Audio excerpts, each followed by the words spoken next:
Welcome, everybody, to my phenomenal conversation with Kristina Dryza. And Kristina will introduce herself in a moment. I'm just going to say a little bit about phenomenal conversations.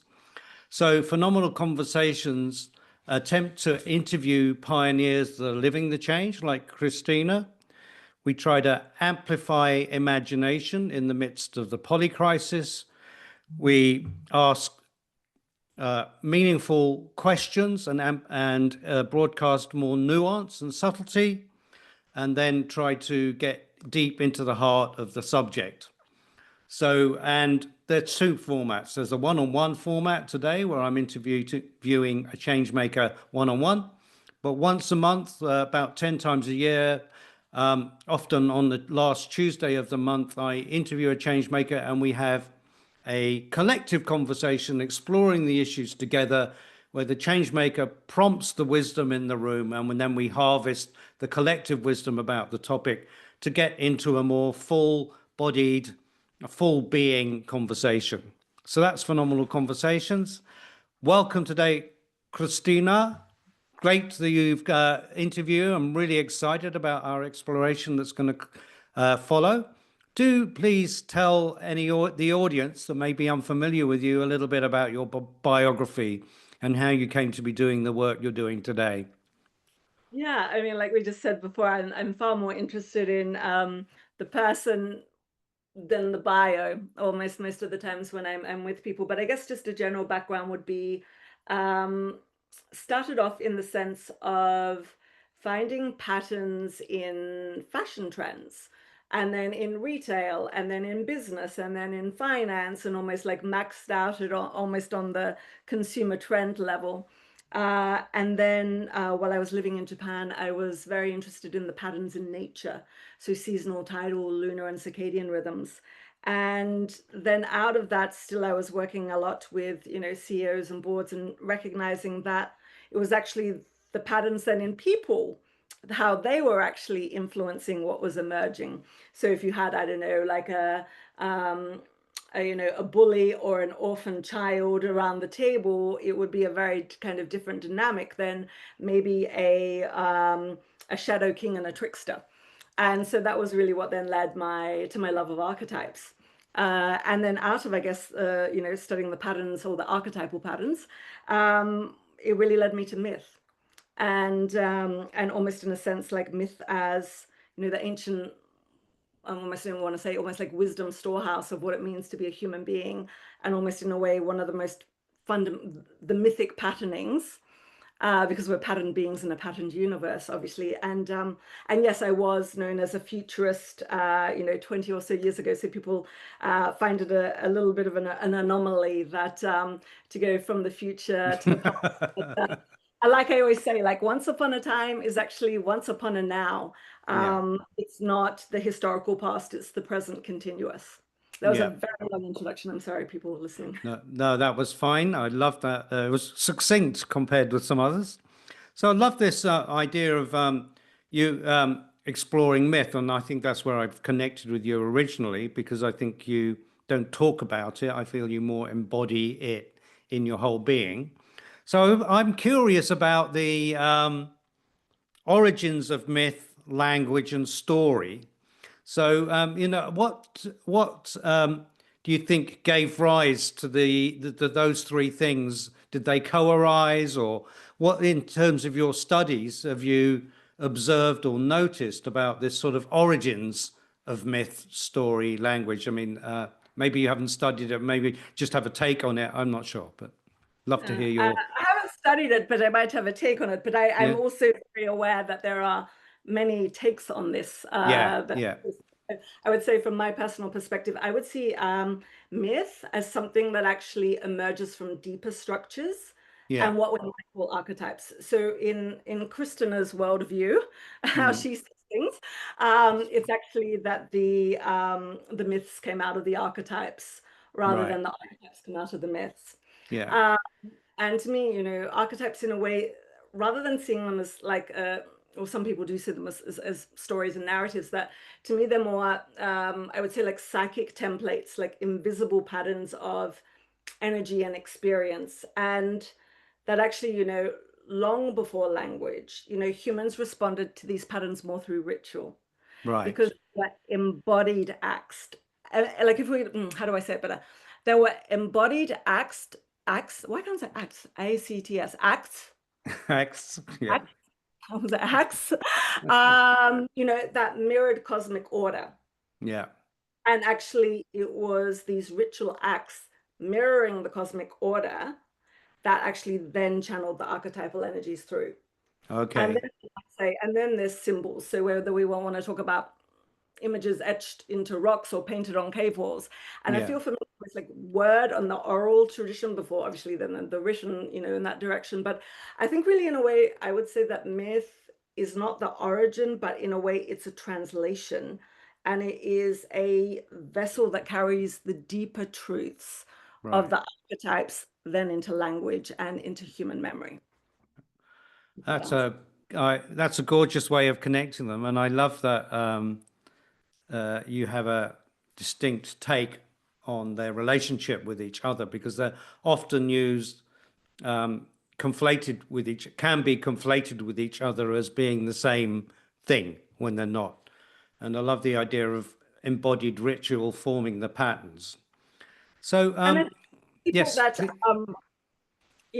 is unfortunately most people, they think of archetypes or they don't even know what they are. They're like arca what, or they've had the experience of it through branding, which to me is sometimes more a stereotype. They don't actually yeah, see them as holographic energies where they, within them, they have a fate to destiny path as well yeah, as a light shadow and a constructive and deconstructive kind of side of it. And I think the aspect that I think many of us on this journey at the moment, we've in a way we've all read the same books and been to the same workshops in some way. So now the difference is, to what degree can I embody yeah, the teachings that I've been exposed to? yeah, So I'm far more interested in the archetypes as embodied experiences yeah, and in ritual drama and theatre, rather than that very sometimes in advertising agencies or something like that, it's like aspirational rather than the truth yeah, of yeah, yeah, or even in personal work. I always kind of say that, if someone says, oh, I'm the shaman, I'm the mystic, you automatically know the person isn't that, because you wouldn't actually, you would never sometimes wish upon those life paths in a sense, because they are something that are bestowed on you. And I think, again, all women that say they're the queen, most yeah, often they're the shadow bully. yeah, So yeah, it's yeah, very interesting in the sense of, most people, I think, have sometimes a very distorted view of archetypes, even though we all speak archetypes fluently. yeah. Well, I think that part of that is this misappropriation of this terminology as a kind of ego flattering device, as it were. It's something that appeals to one's self image rather than it relates to a deeper pattern. So, why do you think? I mean, you mentioned about you studying trends and markets and the kind of commercial world, but why do you think myths? We're in a very still in a very logical, rational, scientific view of the world. Mostly, most of the world is. So, why do you think myths still have a pervasive influence, even if we're not aware of them? Yeah, well, I mean, even though we're in the rational age, we still remain symbolic beings. Right. And Okay. I think the audience is kind of obviously quite familiar around left brain, right brain hemispheres and Yeah. images and metaphors and et cetera, et cetera. But I would say that, and it's also not the either or. So it's not either the left brain or the right brain or the arts, either the arts or the science. But Yeah. it's really that, to me, science describes the how, and the myth addresses almost the why. And so myth Okay. really does live in, our metaphors, our dreams, the way we respond to it, like whether it's grief or love or power and meaning. So even though today we might, not gather around a campfire to tell stories of, I don't know, gods and monsters, we're on Yeah. the light of our kind of, phones that are there's something in us that we still always hunger for these narrative frameworks, Yeah. because these archetypal and mythic narrative frameworks, they explain suffering, Yeah. they guide initiation, they help us to put a name to the sacred. And it's not that Mm. like myth endures because it's old, but because Right. it's true in a far deeper way than the left brain logic can actually hold. Right. Because on its own, the left brain cannot hold the vastness of an experience that can come through emotion or symbol or dream. Yeah. So this becomes the cradle of the human experience then. Yeah. Well, that's gorgeous because that sort of goes back to a little bit of what you said about once upon a time now. And Yeah. then also this deeper truth that myths contain. And I'd love you to just expand a little bit more on something you said to me years ago about, or I heard you say years ago about myths never were, but always are. So there's something about a living truth, an alive truth that isn't sort of incarcerated in time, or yeah, has a kind of timeless quality to it. I'd love you to unpack that a little bit more. That once upon a now, never was, but always are. So there's something about living truth there. I'd love you to, if you could expand Yeah, upon I that. mean, well, it's also recognizing that so often, when people think about myth, they'll straight away go to history. Yeah, Or what they'll also do is go lie. Do you yeah, know? Because yeah, like 10 science myths debunked, 10 diet myths debunked, yeah, whatever it is. yeah, It's yeah, lie or it's the historical past. yeah. We don't really often know how to look at myth as pattern. Myth as pattern, right? Yeah, If you think about, you could be, trapped in, a toxic relationship, but you're actually reenacting a particular myth, whether it's yeah, Persephone or, entrepreneurs being called to something larger than themselves, and they're living like the Grail quest. So yeah, the patterns are alive in us, but it's recognizing them is what gives meaning to what otherwise can feel sometimes super duper chaotic, yeah, and I think especially when it's like, oh, am I suffering a breakdown or am I in a sacred initiation? yeah, yeah, And I think, that like, myth told at a slant, I think it's Emily Dickinson that said, um, what, what was it? Tell all the truth, but tell it at a slant.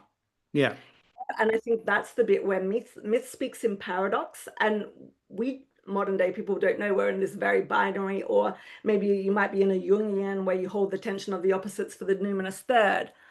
But most people have not, in a way, because we don't have an archetypal eye, a poetic imagination, a mythic consciousness, to recognize that myths speak in paradox, in symbol, and in dream logic. They do not yeah, tell you it's true. They are an invitation to the experience. yeah, And if I could just say something about that, which is maybe a way that people might recognize it more, is like the oracle at Delphi never gave direct answers. yeah, She spoke in riddles and smoke and symbols, and you actually then needed an interpreter. And in some cultures, that maybe would have been a shaman or someone else. But the nature of deep truth always resists the binary, the yeah, literal. yeah, And what myths do is they let us feel into the mystery rather than conquering it. yeah. Well, that also seems analogous to often indigenous culture has a similar way of initiating and growing people's kind of connection to the world and everyone else, not through direct instruction, but through indirect discovery or one's own discovery, not Christina's discovery or Dave's discovery, or someone that has to discover it themselves. So it Yeah. seems that they've adopted that indirectness as a way. Well, I think also what's that, I've forgotten the name of the author, but it's like, um, wisdom is a love affair with questions, knowledge is the Yeah, love affair with answers. yeah, And I yeah, feel it's drag us deeper into mythic and emotional truths, not just say psychological understandings. yeah, Because yeah, everyone here that's listening, that's ever dealt with an addiction, they will understand that understanding the pattern uh, is not enough. yeah, uh, yeah, the left brain I know why, it's like, people always say to me, like, why do I know better, but I have the inability to do better? Yeah. And that's because you don't yet know it on the cellular level. Yeah. And I think that's almost in a sense where myth is alive, it is living, and we don't want it codified and in books of, as I said, a time other than now. They are So very the moment. do you think then, I'm diverging a little bit from my list of questions, but do you think then there's some the pattern of ignorance or staying ignorant or not fear, is that also a mythic pattern of some degree of, because it seems like, we know a lot about climate change, or we know about we're destroying the earth, but a potential to Yeah. yeah, I know change is somewhat W.H. Auden, he said, limited. like, by powers we pretend to understand.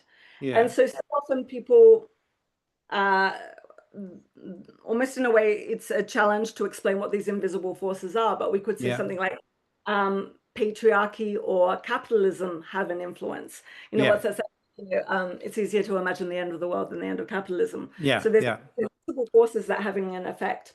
And because we haven't, in a way, as I said, we haven't been trained to have a mythological eye or awareness or archetypal eye, symbolic consciousness, Yeah. don't often I get interrogate isn't the right word, but are aware that everyone has their own mythical understanding. So some people, they might interpret the Bible literally, Yeah. and so if their mythology is that there's a second coming, then why would they recycle? They actually need the earth to Yeah. burn for the Yeah. Yeah. mythology to come true. Yeah. So Yeah. Yeah. like understanding how these, or I always say, like doctors, they should have this mythical understanding, because it's like, or archetypal, which is, and I call it almost like an archetypal intelligence, which is, if someone's the martyr, they might not actually even take the medicine, right? Because Yeah. they'll put Yeah. the family first, or the damsel in distress is waiting to be saved, so doesn't want to have the same self-agency in her health. Yeah. So Yeah. Yeah. Yeah. the visible forces are always working and shaping us, both individually and collectively. Well, that's really cool. And once something you said in a recent video about hope in Australia, about a conference on hope, you talked about stepping out of frantic knowing and adopting a mythic posture. Could you explain? I mean, I think you're alluding to it around having, the eye for symbolism and the inner eye for myth. Could you expand upon what you mean by having or practicing a mythic posture? Yeah. Which I think I'm going to do the same thing when I did that talk, which is, oh God, what is my posture? Because it's like very like, oh, with like books on the head. I think it's what I was trying to get at is that it's shifting from control to participation. Yeah, So it's the ability to stand almost in a way inside life as a co-creator, rather yeah, than a manager of external circumstances, or say one of the archetypal patterns in a way that's like maladapted, like the victim or something like that. So it's listening for the archetype behind your experiences, mm, rather, or in the world, rather than reacting to the surface level story. yeah, So the mythic posture is more, well, what is the moment inviting me into? yeah, What deeper myth is unfolding here? And it's not passive, it's very deeply engaged, but it's a different kind of knowing. It's not this frantic certainty. I would call it more, it's a reverent hmm, beingness. So yeah, there's a reverence in the posture, mm. rather than I take on the posture to command and control the situation, and I've got all the ducks lined up in a row. Okay, that's great, and I think what's inherent in the myth, and you mentioned it when you were talking about ritual, but there's inherent appreciation of the sacred or of the profound privilege, you could say, of being in existence. And how do you think having a mythic or posture helps us connect with that? Yeah, even like I don't so much do futures work anymore, but Yeah, when I did, I would always say, don't look for what's next. Don't try Yeah. to predict that. Know what's sacred. And when you Yeah. know what's sacred, you'll know what's next. Yeah. Uh, Yeah. Yeah. Yeah. Yeah. and I think so we've lost almost that sacred connection, because obviously we see nature as it or other, as Yeah. well as people, and obviously other forms of sentient knowledge, Yeah. as well as our ancestors and almost the unborn generation as well. So I kind of feel that in that sense, uh, the the sacred is lost when it's actually sacrificed only for the horizontal plane of living, Yeah. and we can re-engage it when we move to more the vertical as Mm. well. Hmm. And but changing topics slightly, we'll come back to the sacred in a minute. But changing topics slightly, you said something really intrigued me also in that video about where actually we don't visit the underworld, or as collectively we don't visit the underworld. So now we've got the underworld manifesting now in the kind of upper world. So I'd love to hear expand your thoughts for why you think that's the case. Yeah, well, it was really underworld mythology, the patterns in the death and the rebirth structures. So, Yeah. let's know that, you can't have, infinite growth on a finite planet, the Yeah. illogical nature of, only a continuous kind of upward trend. Yeah. So it's Yeah. not innovation, it's exnovation, things dying as well as they're being born. So it was almost the death and the rebirth that led me into the underworld myths. Yeah. And through that, was, I guess, or maybe a better way to say it was, in the past, cultures had more visible rituals, Yeah. uh, and prominent stories that guided people through descent.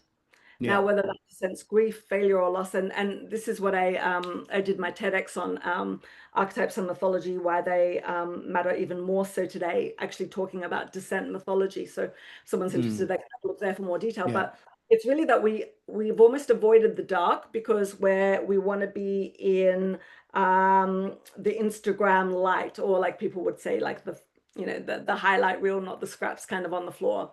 And Yeah. we've also Yeah. over pathologized our pain.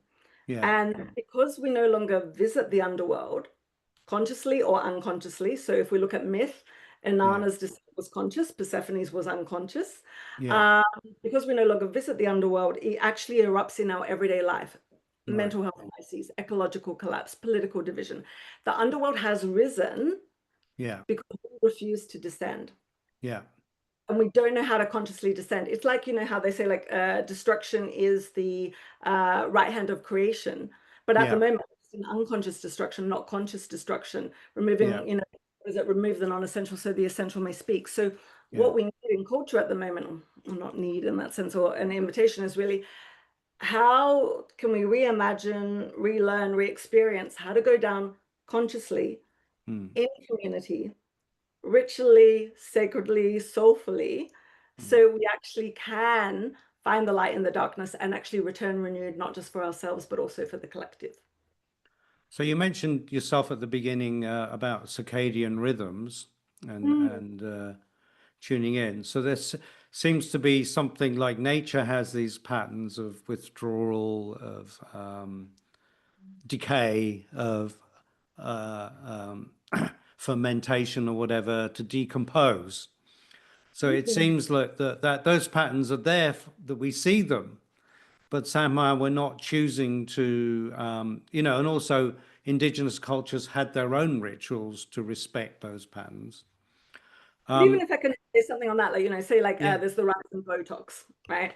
yeah, And we could say, oh, that's linked with Hollywood and things like that. But if you look at, say, Los Angeles, that has a temperate kind of weather, yeah, that actually they don't have the autumn and the withering of the trees, yeah, you yeah, can see yourself reflected. You're always in the perpetual spring, yeah, yeah, yeah, yeah, facing that perpetual spring, instead of in the natural cyclical of the withdrawing, the retreating, yeah, all the aspects when they aren't mirrored, because we have a false mirroring in the phone. yeah, It's almost then something is wrong. So even yeah, we can narrative around aging and things like that at the moment. yeah. And also death. like even a better, healthier relationship, more holistic relationship to death, rather than it being kind of marginalized, as it were. That's also culturally a way to visit the underworld, both literally and Yeah, and the way figuratively. I see that at the moment is there's this real thing about like live your best life, and I'm not really a fan of that. And as who I studied archetypes with, Carolyn Myce said, she said something like, forget your best life. Most of you can't even pull off your worst life. And I think more an accurate respect in the best, I'd be more Yeah, accurate, optimal, or something like that. yeah, Um, but that idea of like the glow up, or like the instant quick fix kind of transformation, yeah, instead of recognizing, and most, I'm sure your audience would be familiar with the Night Sea journey or the Dark Night of the Soul, where, traditionally a Dark Night of the Soul goes anything from 3 to 9 years.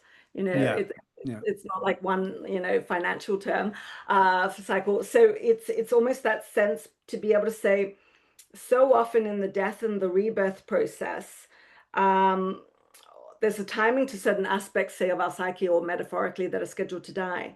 But what we usually try to do is keep breathing life into the part that is scheduled to die. And that's why the myth of the phoenix, is absolute burnt to ash, not yeah, 90% yeah, ash. yeah, Only in the ash can you then pick it up and go, new yeah, life. yeah, yeah, So it's almost this sense of, I will only do the death on my terms. I will only kill what no longer serves me, rather than actually to be able to kind of say, the very sacrificial nature of being able to place on the altar yeah, something that is more sacred to be surrendered to, and in the sacrifice making it sacred, instead of, well, I'll let go of this, or yeah, I'll, yeah, this and this and this. It's still very, in a sense, that egoic. And I think the underworld journey is very much about the humility. And another way we could actually say it is, because people go, well, when am I going to get out of this dark night, or when am I going to get out of the underworld or the world? yeah, yeah, yeah, yeah, Um, if you think about like an orthodontist, or you've got braces and you go to the orthodontist and you're like, well, when do they come off? And the orthodontist is, well, when the teeth are straight. And it's almost, we get released from the underworld. We yeah, almost, in a way, the underworld has enough of us. yeah, yeah, yeah, yeah, Like, it's us kind of back out. And I think all of us have had those moments in our lives where we've wanted to do something or change something and haven't been able to. And then one day it just miraculously kind of happens, because there's a timing that is greater than ourselves. And I think that's I guess the trust that the myths are saying to us that are there. That's really, really beautiful, and I appreciate the truth of that. And I think that actually that really nicely meshes with my next question about the, like, I would say that the polycrisis, permacrisis, whatever, the metacrisis, whatever you want to call it, is a kind of rite of passage or a dark night of the soul for us as a globe, not simply, for the whole globe. And how, I think you were alluding to it there, but how could we collectively go into this dark night and then, I mean, not, yeah, the kind of exert the sort of trust that knows there's no particular outcome we can foresee, Mm. but also with some sort of faith in the phoenix or whatever, or no, what is it? Collect, because we talk about myths often are framed in terms of individual, but if it's as a collective myth of the mythic moment or an epic moment, maybe there's also an undreamt of potential in this that we can't even imagine. Well, I think in that hope talk that you're alluding to, I was saying something like, you don't always need to see the sunrise or meet the dawn. You Yeah, just have to keep looking east. yeah, And I think many of us that have had our individual dark nights, it's almost in a sense to um, like to almost in a way be the forebearers to the collective dark night that we're going through. So some people might have seen it as COVID, other people might see it in other ways. But yeah, it's like when we can recognize that the moment is actually mythic, yeah, you actually stop being paralyzed by despair, and yeah, you actually start asking more mythic questions. So yeah, maybe like what is dying, what is trying to be born. It's very Yeah. Joanna Macy, like, Yeah. something needs to be in the hospice, and actually we're now the midwives. So Yeah. we begin to see ourselves not just as victims of, say, a collapse, but as initiates in a rite of planetary renewal. Yeah. So every myth worth its salt, any film, anything, it includes a descent, a trial, and a dark night. Yeah. It's necessary. I've given talks, at the Jung Society about this. These processes are necessary. They are archetypally encoded. Yeah. And if we can just hold the mythic lens, we can, remember what it feels like when an ending might actually then turn into a threshold, Yeah. when a death or a dead end becomes an emergence. Yeah. And knowing it in the bones, not just this Yeah. Yeah. intellectual, understanding. Well, that was gorgeous because you actually mentioned Odysseus and his, was it a 30-year journey? I'm a bit ignorant on the myth itself. A 30-year journey. And you said something I felt was very pertinent, that he knew that another future was possible despite the 30-year journeys. There was something in his bones was telling him that. So I'd love you to speak about that form of knowing, how that form of knowing arises, or you can be in contact with that kind of deep, deep trust. Well, I think, and again, with Christopher Nolan's Odysseus soon to come out, I think we're going to be hearing about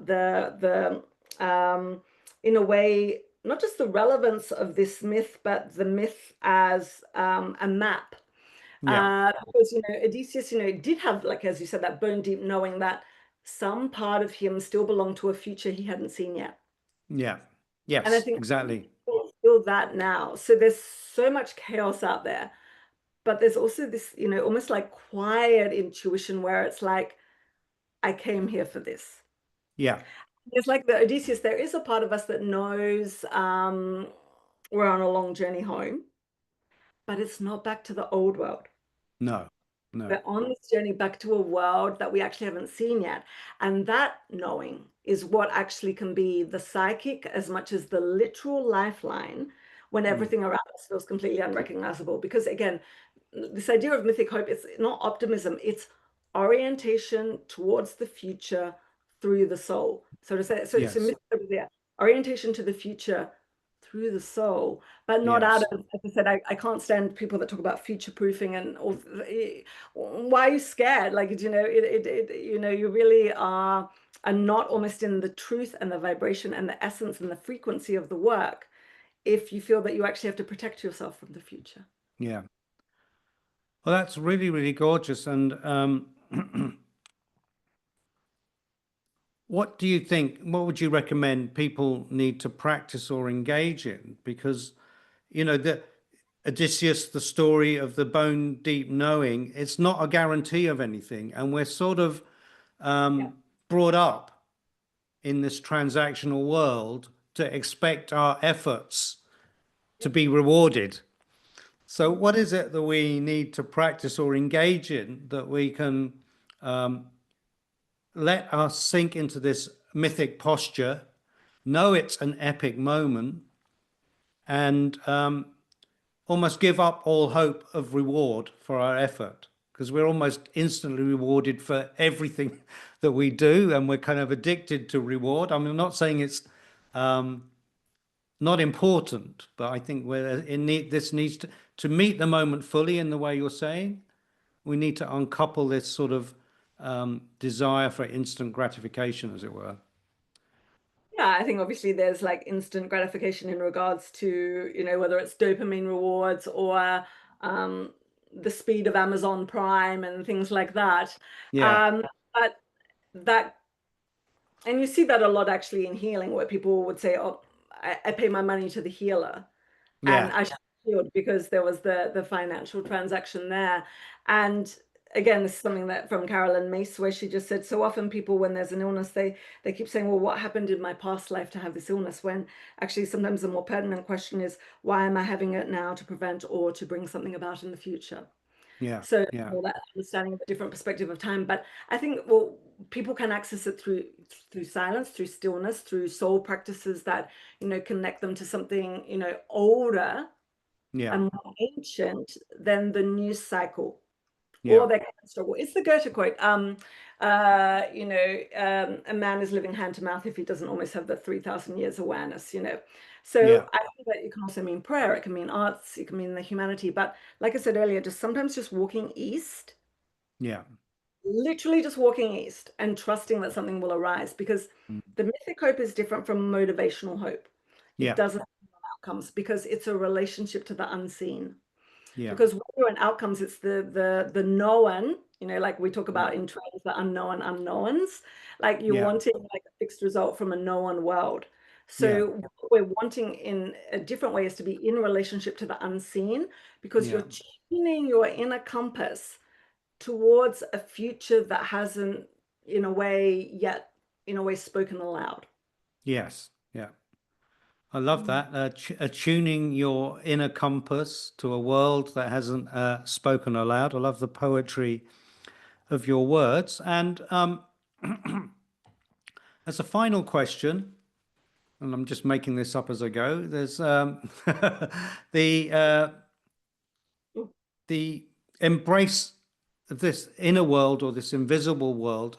What role or what's the importance of the sacred, irrespective of denomination or irrespective of label, just the sacred in kind of its purity? How is that important? What role does Yeah. that play in this relationship you're describing? Yeah, because it's again the alignment, getting out of the horizontal Yeah. into again the vertical, and I would even say beyond that, the holographic, where Mm. you're in alignment to the invisible and the sacred and to the parts of us that are older than Yeah. the current. Yeah. It's then recognizing hope is a form of memory, not memory of the past, but memory of the eternal. Right. We're tuned to it. We need to, and I just posted I'm doing these 1 minute little clips on Instagram about how mythology relates to popular culture. And I was just actually did one on this in the sense of how do we remember forward? Yeah. Because it's really about practicing aligning ourselves with what is sacred, but not yet visible. Yeah. And then say, oh, Kristina, that's like you're out there with your abstract, blah, blah, blah. Well, I would say you track your synchronicities, you cultivate awe, you Mm. spend time with stories that stir the soul, you volunteer in community, because you cannot do it without community, because Yeah. other people who can hold the vision for you when you forget. Yeah. That's all sometimes a healer is. They are just a midwife to your intuition that you somehow just put down somewhere and can't find for the moment. Yeah. Because hope Yeah. is relational. And that's Yeah. the important thing that so many people miss in motivational hope. Mm. Mythic hope is relational, it's archetypal, and it's also devotional. Yeah. Because I think that's what we're seeing in the myths that are there at the moment. It's stories of collective redemption. It's, of the ecological consciousness. It's the feminine, power reawakening. It's all around us at the moment. Yeah. I love that about hope is the relationship to the eternal. That's Yeah. gorgeous. Because I think that I think all of us, even though we might not even work in this field, but subconsciously recognize the myth of endless growth is dying. Yeah. The myth of like Prometheus untethered, technology without soul. And what we're getting in its place is, the myths of Gaia, re-sacralizing the earth, Yeah. remembering our kinship with all beings. And there really is such a strong return to the feminine mythos. Not, Yeah. I don't mean gendered, but I mean archetypal feminine, Yeah. relational, cyclical, regenerative. Yeah. These myths ask us to restore right relationship. It's not about dominance, reciprocity. Yeah. I think that's a perfect line to end with. So thanks so much, Christina. And well, I'll assign the title to this and publish in 2 or 3 weeks. So I'm just going to sign off. Thank you so much for the opportunity. And hello and goodbye to your readers. It was a great Listeners, what am I saying? Yeah, listeners. and watchers. Yeah, Yeah. everyone. And the Yeah. unseen. Okay. Yes. And thanks so much. I'm Pleasure. ending now. Mhm.